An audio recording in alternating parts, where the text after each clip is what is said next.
जो आईटी से वाबस्ता लोग हैं उनका फीडबैक क्या है, इस हवाले से बात करते हैं। तो उमर, आप इसके ऊपर क्या कहेंगे? जिस तरह मैं इसके ऊपर ये कहना चाहूँगा कि आईटी, फ्रीलांसर्स, ई कॉमर्स वालों के पैसे बहुत कम परसेंटेज के ऊपर हिवाला से पाकिस्तान आ रहे हैं, क्योंकि इनको ज़रूरत नहीं है हिवाले से लाने की, क्योंकि इनके पास हिवाले से भी बड़ा एक अच्छा जैकपॉट लगा हुआ है। वो ये है कि गवर्नमेंट आहिस्ता आहिस्ता उस तरफ आ रही है और गवर्नमेंट को तेजी से उस तरफ आना चाहिए। आप फेसबुक का ऑफिस पाकिस्तान में लेके आए, गूगल का पाकिस्तान में लेके आए, पेपैल का लेके आए। अब जब आप ये लेके आ जाएंगे तो जो आपका बाहर पड़ा हुआ पैसा है वो फिर पाकिस्तान आएगा।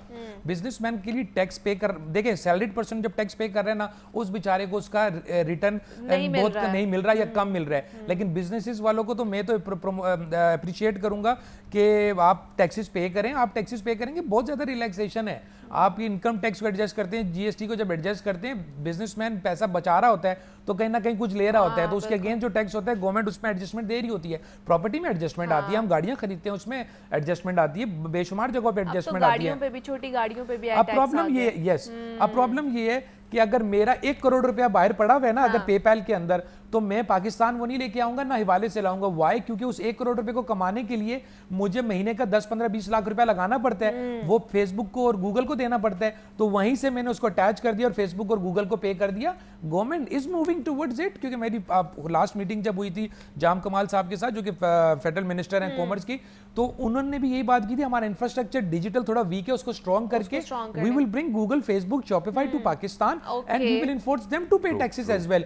Once they start paying the taxes, हमें रिलैक्सेशन मिल जाएगी। अब गवर्नमेंट को 63 बिलियन चाहिए, हम पूरे पाकिस्तान से जनरेट करना है, ये उनका टारगेट है। उस केपीआई को मीट करने के लिए अब उन्होंने पॉलिसी इंट्रोड्यूस की है। सिर्फ एक प्रॉब्लम आई है पूरी पॉलिसी में, उन्होंने 3 साल की वाली पॉलिसी वो एक ही साल में लाके इंट्रोड्यूस कर दी। एक बच्चा सुबह सो के उठा, वो नमाज नहीं पढ़ता था, उसके बाप ने कहा आज से तुम 5 वक्त की नमाज तहज्जुद के साथ पढ़ोगे।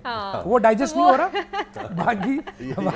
बाकी कोई मसला नहीं। मतलब आपको ये लगता है कि डिजिटल इंफ्रास्ट्रक्चर को मजबूत करने के हवाले से, स्ट्रॉन्ग करने के हवाले से ये सारी टैक्सेशन उन्होंने इंक्रीज की है। आप या क्राइम रेट ग्रो कर लो या डिजिटल इकोनॉमी ग्रो कर लो। और डिजिटल इकोनॉमी ग्रो करवानी है तो भाई उसके लिए कुर्बानियां देनी पड़ती हैं, क्योंकि तरक्की कुर्बानियां जो है ना इनके लिए मांगती है, तरक्की जो है वो कुर्बानी मांगती है। मैं टैक्स पे करता हूं एज एन बिजनेसमैन, मैं बहुत मुतमईन हूं। क्यों? क्योंकि मैं 70% टैक्स एडजस्ट करता हूं, बट यहां से वो आपको पता होना चाहिए ना, आप किस तरह एडजस्ट जब आप देते हैं फिर आपको पता चल जाता है।